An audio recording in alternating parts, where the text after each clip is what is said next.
ये जो equi join word मैंने स्पेसिफिकली यूज किया है, इसका मतलब क्या है?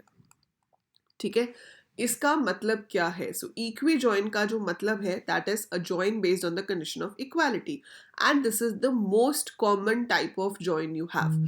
तो अगर हम यहाँ पे दो टेबल्स लेते हैं, जैसे कि मैंने आपको कल भी एग्जाम्पल दिया था, मतलब पिछली क्लास में, कि अगर मेरे पास एक एम्प टेबल है जिसके अंदर एम्प्लॉय आईडी है, एम्प्लॉय का नाम है, उसकी जॉब क्या है, उसकी सैलरी क्या है, अलॉन्ग विद दैट ये स्टोर्ड है कि उसका डिपार्टमेंट कौन सा है in the form of department ID.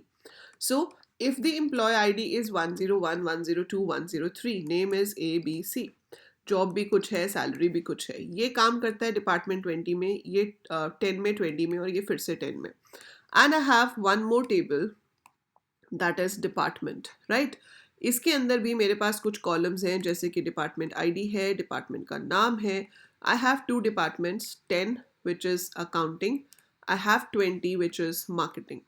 ठीक है, सो मेरे पास ये डिपार्टमेंट्स हैं. फाइन. अब मैं आपसे पूछती हूँ कि बताइए कि ये जो बंदा है ए, ये किस डिपार्टमेंट में काम करता है? तो इस टेबल में से तो मुझे सिर्फ क्या मिलेगा? 10, है ना, कि ये जो ए है ये डिपार्टमेंट आईडी 10 में काम करता है. बट मेरे को आईडी नहीं चाहिए, मुझे तो नाम चाहिए. आई वॉन्ट टू सी कि ये ए किस डिपार्टमेंट में काम करता है, मतलब I want to see the name, कि ए काम करता है अकाउंटिंग डिपार्टमेंट में, बी काम करता है मार्केटिंग डिपार्टमेंट में, सी काम करता है अकाउंटिंग डिपार्टमेंट में. आई वॉन्ट द नेम्स, पर वो नेम्स मेरे दूसरे टेबल के अंदर हैं. लेकिन वी हैव अ कॉलम जिसकी हेल्प से हम इसमें रिलेशन इस्टेब्लिश कर सकते हैं, है ना. सो एम्प्लॉय के अंदर amp ID is the primary की, सो जो एक एम्प्लॉय को आइडेंटिफाई करती है.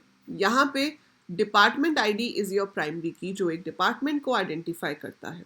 बट यहाँ जो ये डेप्ट आईडी है, this is also set to be foreign key, क्योंकि इसकी हेल्प से आप इनके साथ रिलेशन एस्टैब्लिश कर सकते हो. तो foreign key is that column of the table which helps you to establish a relation with another table. So जब इन दोनों फील्ड्स के ऊपर इक्वल टू की कंडीशन लगेगी, that will be the equi join. तो आपकी क्वेरी कुछ इस तरह से लिखी जाएगी.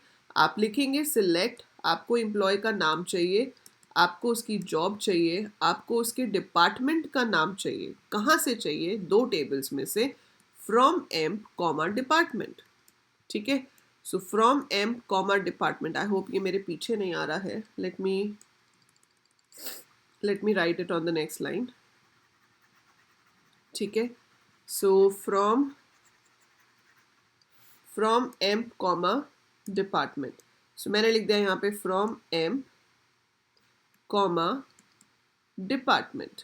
ठीक है, पर ऐसा लिखने से तो कार्टेशियन प्रोडक्ट बनता है, हमने पिछली क्लास में किया था. तो हम यहाँ पे क्या लिखेंगे? वेयर. हम उसको बताएंगे कि भाई इसका डिपार्टमेंट आईडी इसकी डिपार्टमेंट आईडी के सेम होना चाहिए, है ना. सो सेम होना चाहिए के लिए आपको बताना पड़ेगा एम्प डॉट डिपार्टमेंट आईडी. अगर आपको याद हो तो मैंने जब बिना टेबल के नाम के लिखा था तो क्या हो रहा था? एम्बिग्विटी एरर आता है कि वो कंफ्यूज है कि भाई कहाँ से डिपार्टमेंट आईडी को यूज़ करना है. तो जब आपके पास दोनों टेबल्स में सेम नाम का कॉलम होगा, है ना, दोनों टेबल्स में सेम नाम, अगर नाम अलग होता तो कोई प्रॉब्लम ही नहीं थी, पर सेम नाम का कॉलम है. अब बताओ, आपके घर में भी एक राहुल है, आपके पड़ोस के घर में भी एक राहुल है. अब अगर कोई गली में राहुल बुलाएगा जहाँ बच्चे खेल रहे हैं तो फिर कंफ्यूज हो जाएंगे ना. तो हमें पता है कि कौन से वाले राहुल को बुलाना है, तो या तो उसका हाउस नंबर साथ में लगाओगे, और अगर सरनेम डिफरेंट है तो सरनेम भी लगा सकते हो. So we need to identify कि भाई एम्प वाला जो डिपार्टमेंट आईडी है वो डिपार्टमेंट वाले डिपार्टमेंट आईडी के सेम होना चाहिए. तो यस, वो 10 जो है, पहले तो कार्टेशियन प्रोडक्ट बनेगा, लिंक तो दोनों के साथ होगा, पर मैच सिर्फ किसके साथ करता है? इसके साथ. तो आपके पास ए के आगे आ जाएगा अकाउंटिंग, फिर बी मैच सिर्फ किसके साथ करता है? मार्केटिंग के साथ. सी मैच सिर्फ किसके साथ करता है? अकाउंटिंग के साथ. सो that is how you will be getting the data. और जो जॉइन यहाँ पे बना है, जिसकी हेल्प से आप कनेक्ट कर रहे हो, वो बना है इक्वल टू के बेसिस पे. तो जब आपकी जॉइन कंडीशन इक्वल टू के बेसिस पे बनती है, ठीक है, then it is said to be equi join. तो हम उसको इक्वी जॉइन कहते हैं. फाइन. अब आप देखेंगे कि इस क्वेरी को हम एक और तरीके से लिख सकते हैं. वो तरीका क्या है? I can write select name comma job comma D name, ठीक है, फ्रॉम। अब कुछ बुक्स में या काफ़ी जगह पे ऐसे आपको दिख जाएगा ME comma department D। So this is basically to reduce your work, है ना, हमारे आलसी पने को सपोर्ट करने के लिए we have this option to give aliases to the tables. तो अभी मुझे लिखना पड़ता था m.dept.id, है ना, department.dept.id, पर हम कहते नहीं यार इतना बड़ा बड़ा नाम बार बार नहीं लिखना, तो कोई नहीं, आपने लिख दिया m स्पेस e, मतलब e is an अलायस for m, उसका निक नेम हो गया वो, ठीक है। तो अब मैं पूरा m लिखने की जगह सिर्फ ई लिख सकती हूँ। सेम वे पूरा डिपार्टमेंट लिखने की जगह मैं सिर्फ डी लिख सकती हूँ। So this is called alias. Alias means nickname, another name given to the table, so that you don't have to write the complete name over here. आप सिर्फ ये निक नेम देके भी काम कर सकते हो, ठीक है। सो दिस तरीके से हम जॉइन की कंडीशन बना सकते हैं। So that is how we form a condition of join. और ऐसा बिल्कुल भी नहीं है कि इसके साथ और कंडीशंस नहीं लग सकती। जैसे आप चाहते हो कि डिपार्टमेंट दिखाए सिर्फ उन्हीं का जो मैनेजर्स हैं, तो आप e.dept.id is equal to d.dept.id तो लिखोगे ही, and job is equal to manager लिख सकते हो, ठीक है। सो एंड लगा के हम इसके साथ किसी भी कंडीशन को कंबाइन कर सकते हैं जो भी आपको टेबल पे चेक करनी है। बट ऑलवेज रिमेंबर कि whenever the data has to be fetched, so whenever data has to be fetched from two tables, so we must put a join condition. Data has to be fetched from two tables, there must be a join condition, otherwise उसका Cartesian product बन जाएगा, ठीक है। Error नहीं आएगा, लेकिन वो उसका क्या बना देगा, कार्टेशियन प्रोडक्ट। सो आप चाहते हो कार्टेशियन प्रोडक्ट ना बने, प्रॉपर जॉइन बने, तो कंडीशन होनी ज़रूरी है, ठीक है।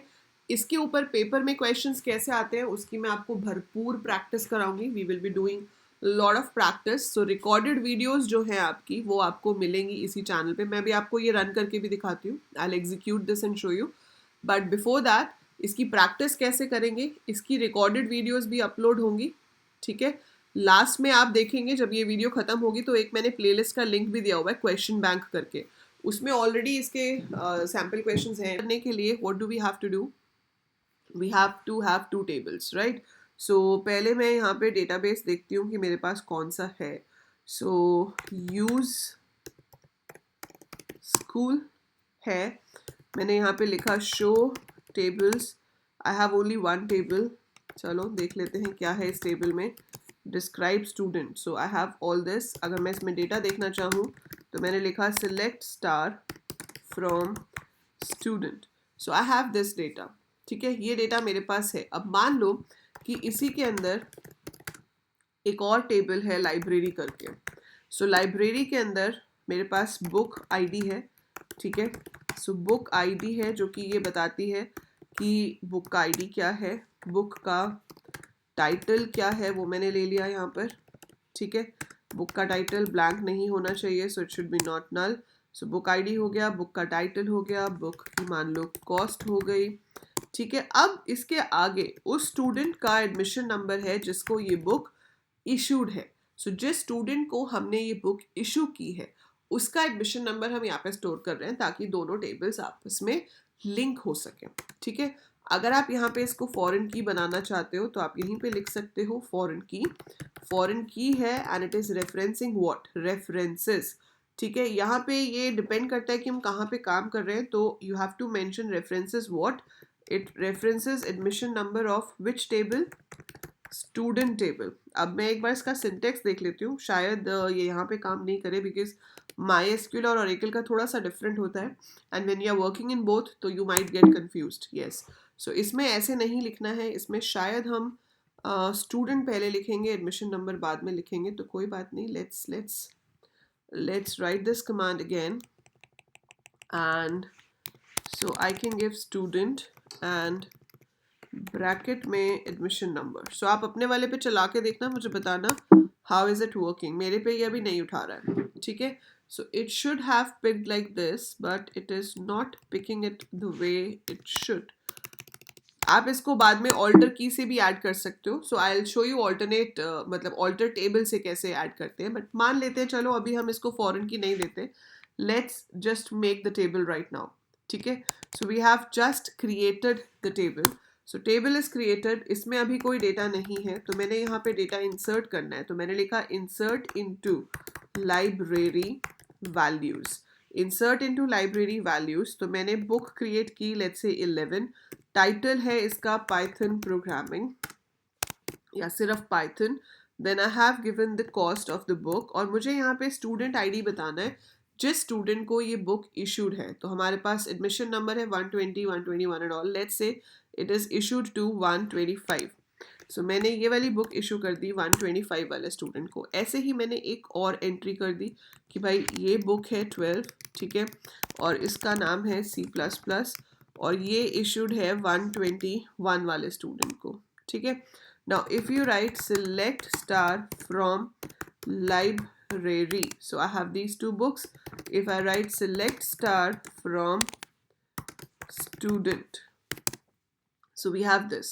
अब मेरे को देखना है कि ये दोनों बुक्स किस किस स्टूडेंट को इशूड हैं. तो आपको बुक का नाम कहा गया है कि आपको क्वेरी बताओ कि ये बुक किस किस को इशूड है. तो हम क्या लिखेंगे, सिलेक्ट टाइटल, ठीक है, कॉमा नेम. सो मुझे बुक का टाइटल और स्टूडेंट का नाम देखना है. तो कहाँ से उठा रहे हैं हम, बुक से. अलाइस दे दिया मैंने B. Then I am picking from student. Alias दे दिया S.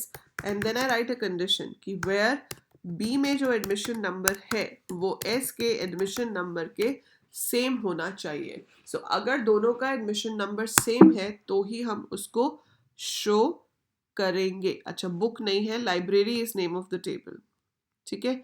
सो हमने जो टेबल का नाम दिया था वो लाइब्रेरी दिया था, बुक नहीं दिया था. So book is no table, that's why we were getting the error.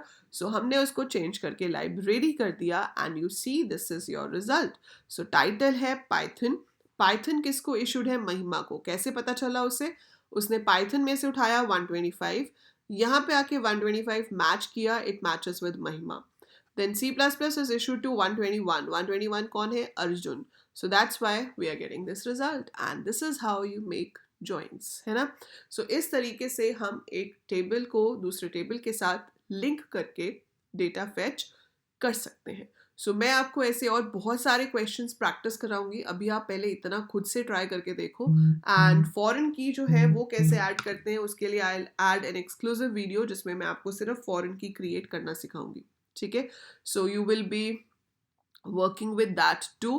पर आपको एग्जाम में जो क्वेश्चन आता है that comes for writing the query with join, या फिर आपको जॉइन की क्वेरी दी होती है और आपको उसका आउटपुट बताना होता है. सो either how you will be getting the question, right? So go through this. अगर कोई भी डाउट है so you are going to write in the comments below. उसके साथ साथ आपको comments में एक और चीज़ लिखनी है to be part of student of the month. So if you want to be student of the month, you have to be regular in my all classes, be on YouTube or in Unacademy. मतलब obviously जो आपके syllabus में है उस classes में, ठीक है.